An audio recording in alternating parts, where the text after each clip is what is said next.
This experience happened when I was 9 years old, and I loved to play with my cousin when I was a kid. I would often go to the river near his house to play. It was a memory we both shared. Sometimes we would take some food with us to play by the river. It was a summer afternoon and the weather was very hot. My cousin and I decided to go to the river to play. While playing by the river, we met a stray dog. It didn't look aggressive. I thought it was just hungry and needed some food. When I tried to hand it a piece of bread, suddenly the dog lunged at me and I was very scared. I fell to the ground and then it pinned itself on top of me and kept biting me. In the process, I felt like a defenseless rag doll. I tried to struggle, but the dog's mouth was so strong that I couldn't get rid of it. I didn't understand why the dog attacked me so aggressively and I was very confused. Later I learned that the dog had rabies and that its owner had abandoned it. It started to tear my neck. I felt that the flesh on my neck was about to be bitten off by it. At this point, my cousin tried to pull the dog away from me, but his strength was too small. I watched as its teeth closed in on my face again and I felt like I was going to die here today. Suddenly, the dog stopped, and it seemed to sense something different. I saw it lift its head and look in a certain direction. I felt very confused and wondered what was going on. Then, I heard a voice telling me, "Kick it with your foot." I didn't know where the voice was coming from, but I knew I had to act now. I lifted my foot and kicked hard at the dog. I felt my body fill with power. I kicked the dog out of the air. It flew far in the air and then fell to the ground. I felt like I had just accomplished something supernatural. It seemed impossible to me that even a grown man could kick something that high. I didn't know where the sound came from, but I knew it was a miracle. I knew my life had been saved. When I stood up, I didn't feel very much pain. My cousin was ready to help me home, and we walked home along the path. As we were approaching home, I saw my family running toward me from a distance. I saw my dad with a shotgun in his hand and a look of panic on their faces. As they approached, I told them I was fine. My father took me to the hospital in town for a brief bandage. Then we went home. When I woke up the next morning, my throat felt very uncomfortable. My mother handed me a glass of water, but the moment I saw it, I felt an inexplicable fear. I didn't want to drink it, or even go near it. After a while, I was covered in sweat. My body began to jerk uncontrollably. My father saw that the situation was getting worse and was ready to take me to the hospital. I still remember the scene. I was lying in the back seat with my head on my mother's lap. My mind was in turmoil and I could feel the pain all over my body. My mom was holding my hand tightly and mouthing my name. I knew she was very scared. I struggled to stay awake during that long 30-minute drive because I knew it was my only hope. I kept telling myself that I couldn't die. I felt like my life was passing me by a little bit. When we arrived at the hospital, I was admitted to the emergency room. I was lying in a cold hospital bed and felt my whole body shaking. I could see doctors all around me going about their business. My vision was getting blurry. When I woke up again, I was out of my body. I was floating in the air, and I saw my other self lying in bed. All my pain was now gone. This surprised and disconcerted me. Suddenly, I realized that I might be dead. I began to worry about my mom and family. Suddenly, I appeared in the hallway of the hospital. I saw my mom sitting there and she kept crying. I wanted to comfort her and tell her that I was fine. But I found myself unable to make a sound. I became very helpless.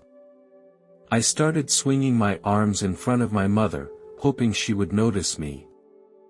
But it was all to no avail. I didn't know if I was really dead or how to get back into my body.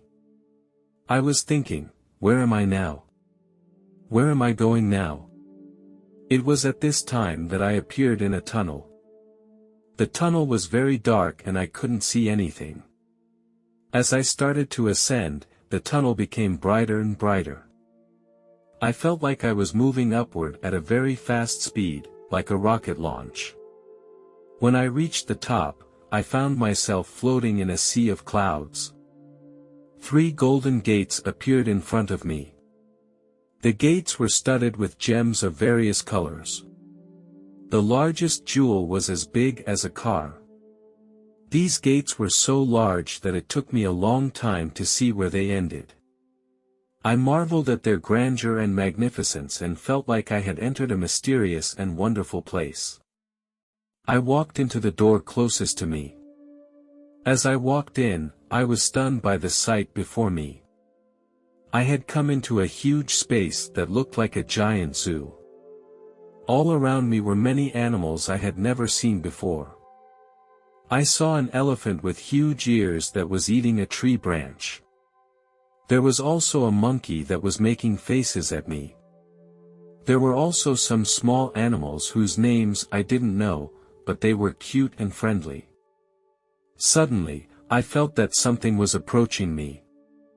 I turned around and was surprised to find a huge lion staring at me. My first reaction was panic, but as I looked into its eyes, I could feel its kindness. I began to relax a bit because I knew that the lion represented authority and power in Christianity.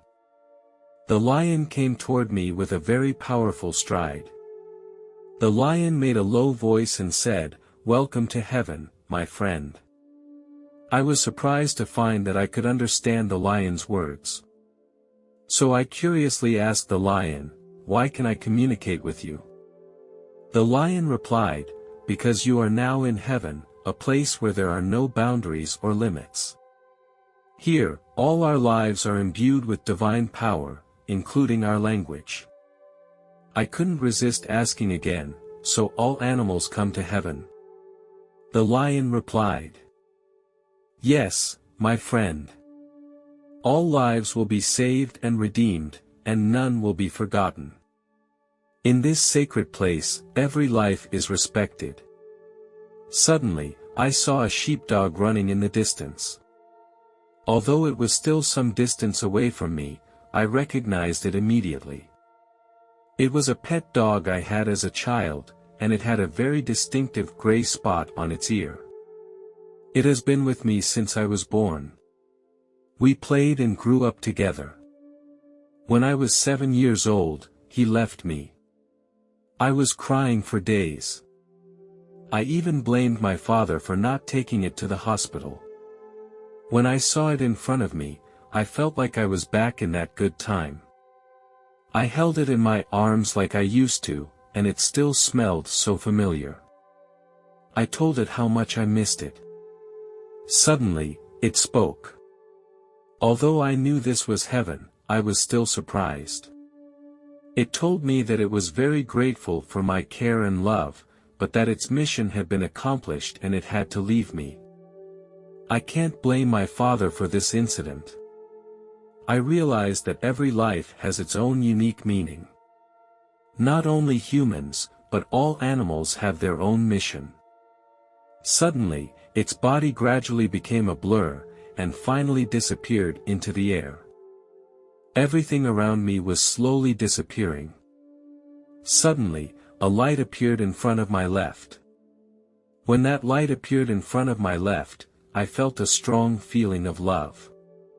This feeling made me feel very comfortable and satisfied. Suddenly, I heard a male voice.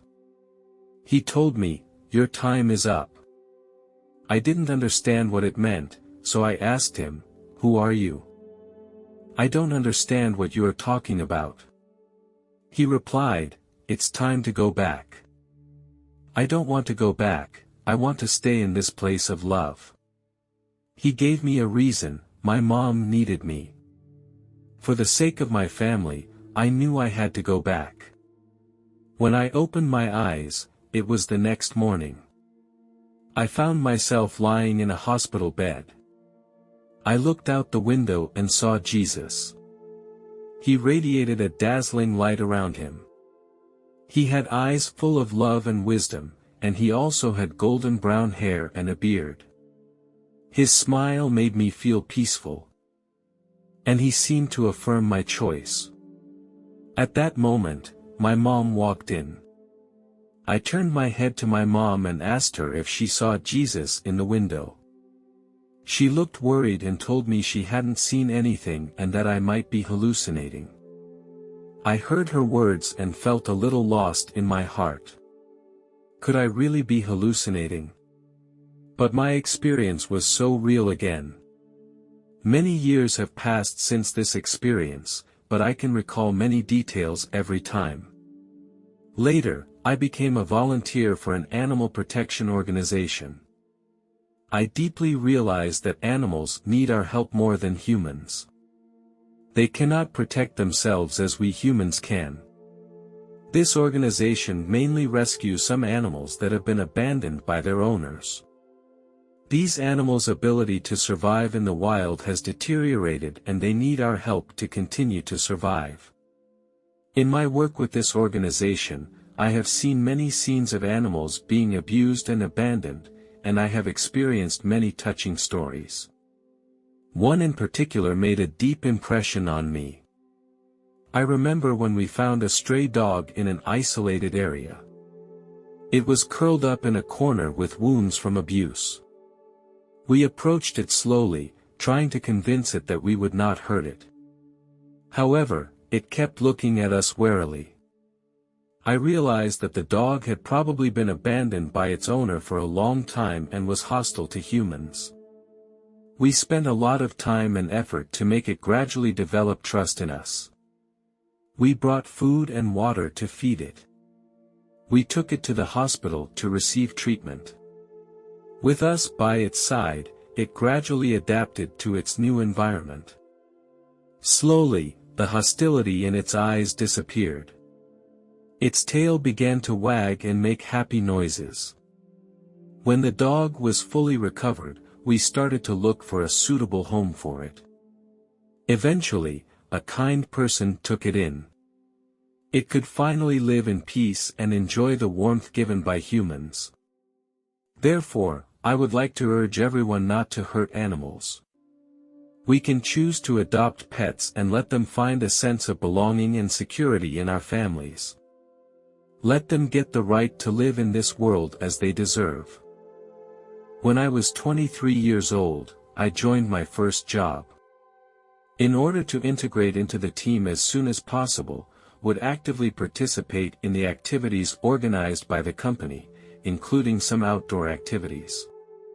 Once, the company organized to go to an outdoor club. This club provided many outdoor facilities and their camping equipment was well equipped.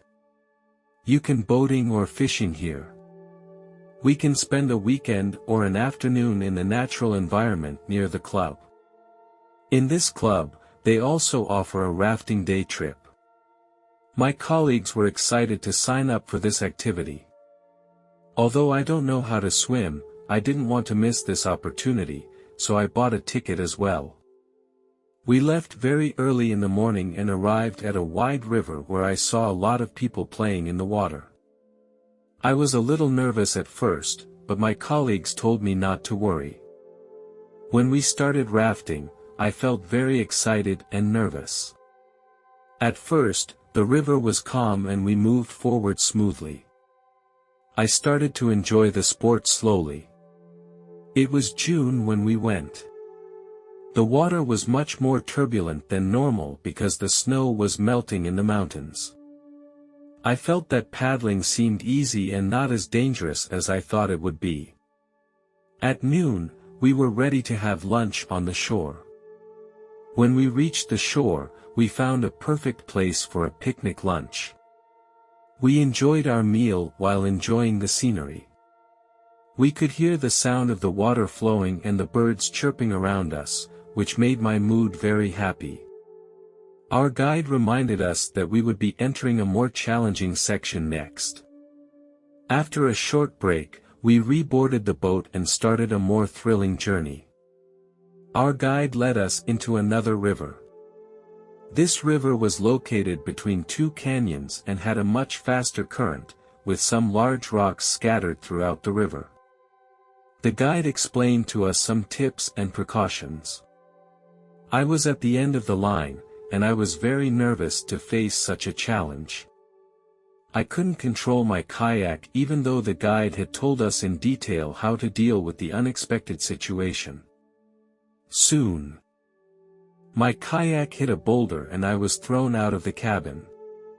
I rolled out of the kayak into the cold water. Even though I was wearing a life jacket, the current managed to drown me.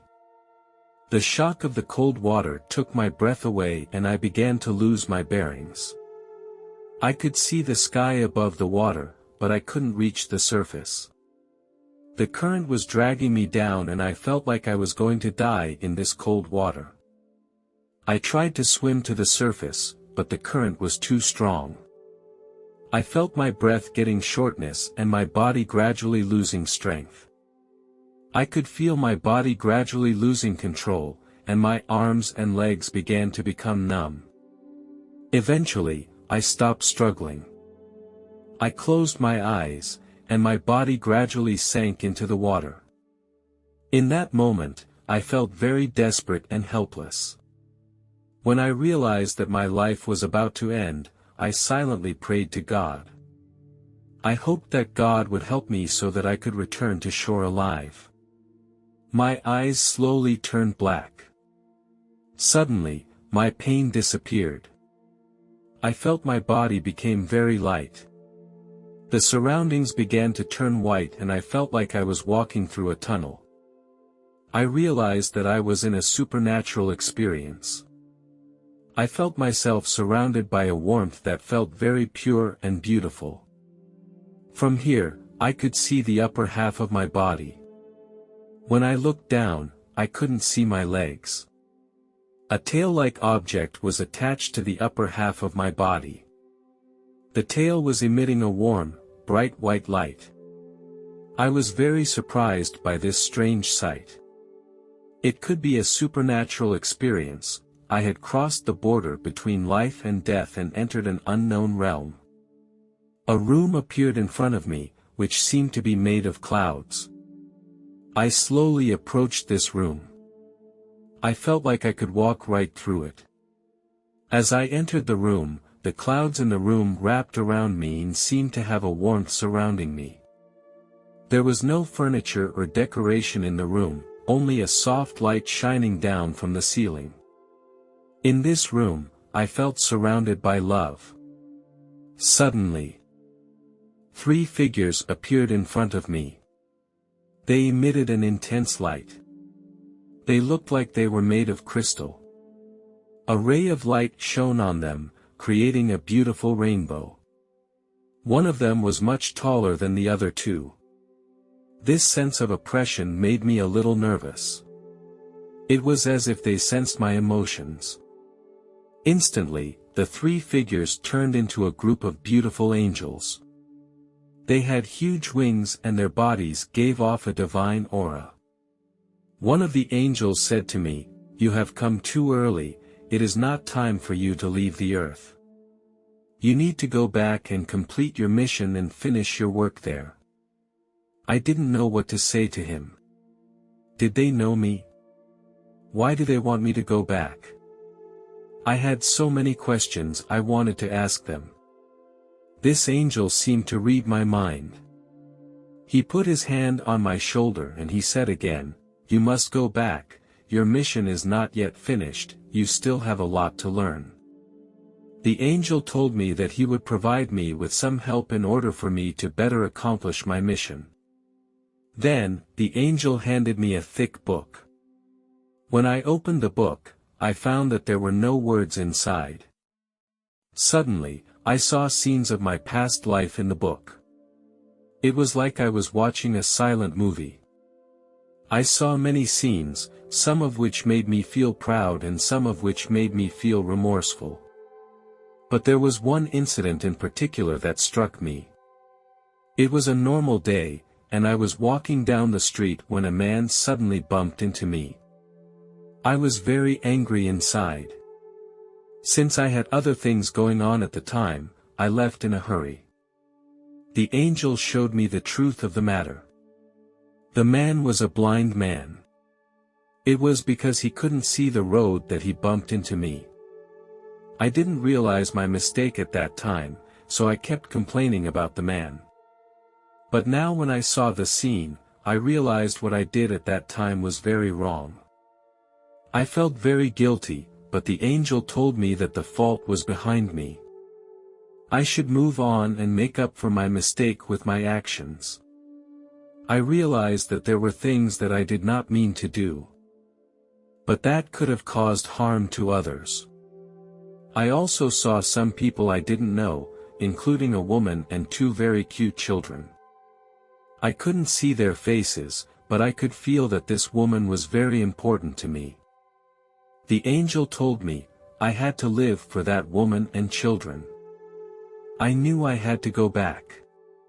But before I left, I asked the angel if he could show me around. When I got an affirmative answer, I was overwhelmed. The angel took me to a very open place. Suddenly, I heard beautiful music, which seemed to come from every object. This place was very relaxing. The flowers and plants here were fragrant. All kinds of small animals were walking through the grass. The angel took me to a higher place and I saw a huge waterfall. Then we came to a field of gold. At the end of the field there was a huge tree. The leaves on the tree were golden yellow. The breeze blew, and the leaves fell from the branches of the tree. Then, the leaves turned into birds of various colors. Next to this tree was a clear lake. When I got close to the lake, I noticed a special sheen on the surface of the water.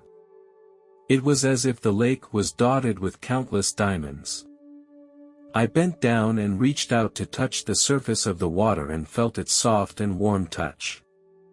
Suddenly, I saw some strange things swimming under the surface of the water. Their shapes and colors were very peculiar. Curious, I moved a little closer.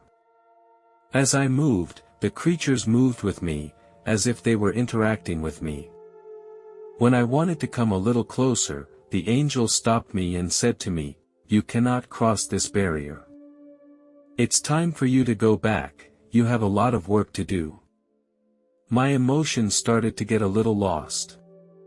The angel said to me, "When the time comes, we will come and get you." The angel took me back to earth. Some kind of power suddenly came out of my body, which made me regain a lot of strength.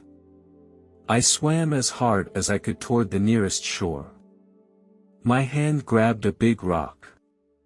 Finally, I climbed to the shore without any problem. My body was trembling with pain. I felt my stomach was very uncomfortable. I bent down and spit out a lot of water from my mouth. Only when there was nothing in my stomach did I gradually stop. My body became very weak and I could only lie on the ground. After a while, I heard the voices of my colleagues. They lifted me up and assisted me to walk back. When I got back to the camp, my colleagues asked me if I needed to be taken to the hospital. I shook my hand. I said to my colleagues, "I just want to rest now." They looked very worried, and they brought me a glass of warm water. When I went through that near-death experience, my life was rekindled. I felt my heart was deeply touched. That sense of fear of being tightly surrounded by death made me re-examine my life. I thank the angels for guiding and rescuing me. Every breath I took made me feel the preciousness of life.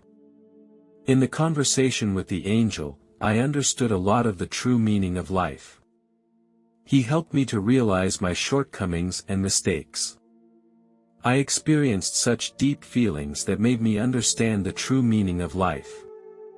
I learned to cherish every moment more, to live more seriously, and to appreciate the importance of love and compassion more. This near-death experience not only made me understand my mission, but also made me cherish every moment of my life more. Although 10 years have passed since this incident, it has had a tremendous impact on my life. I deeply understand the preciousness and difficulty of life, so I cherish the life I have now even more. I have met people who love me. We have twin sons, and they are the light of my life. They make me feel the value and mission of my existence. I am grateful to God for giving me a second chance.